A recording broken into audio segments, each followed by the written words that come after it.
दिवसापासून काही जी लहान मुलं होती ते संपर्कात होते माझ्या की दादा एक आंतरशालेय फुटबॉल मॅच म्हणजे ज्याच्यामध्ये ते मुलं पण खेळत होते, तर ती मॅच आयोजित करा, तुम्ही एवढं सर्व करता तर आमच्यासाठी एक तेवढं मॅच करा. तर मला पण बोलू चला एक कार्यक्रम आपण हा करूया, कारण आपण सर्वांनाच व्यासपीठ देतो.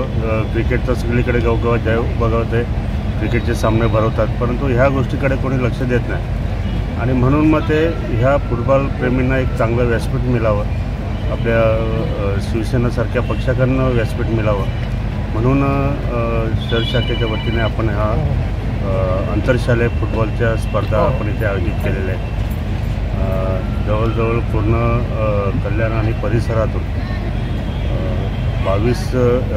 30 टीम म्हणजे 15 वर्षाखालील आणि 17 वर्षाखालील अशा 30 टीम आता आलेल्या आहेत. काही टीम आता ऑन दी वे येतात, कारण हे सर्व 2 दिवसामध्ये अरेंज केलेले आहेत.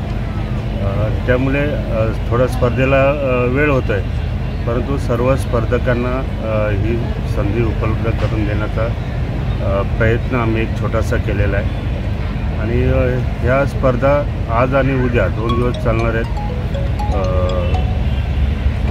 आपलं ओम प्रभुनाथ भोईर याच्या वाढदिवसानिमित्त, कारण तो पण फुटबॉलच्या याच्यामध्ये आहे, फुटबॉल प्रेमी त्याच्यामुळे, आणि आमचा तन्मय भोईर हे दोघंजणं ह्या गोष्टीसाठी फार प्रयत्न करत होते. त्यांच्या आग्रहास्तव आणि फुटबॉल प्रेमींना व्यासपीठ मिळावं म्हणून या स्पर्धा चालू केलेल्या आहेत. माहिती आहे का, याच्या पुढे पण आहे ना, आता जे आयोजक क्रिकेटचे वगैरे असतात ते लाखोंनी बक्षीस ठेवतात.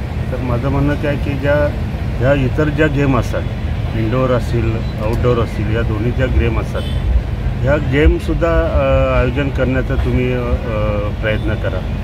आता आपण 2 वर्ष झाली शिवसेनेच्या वतीने आमदार चषक बुद्धिबळ स्पर्धा आपण 2 वर्ष झाली चालू केले.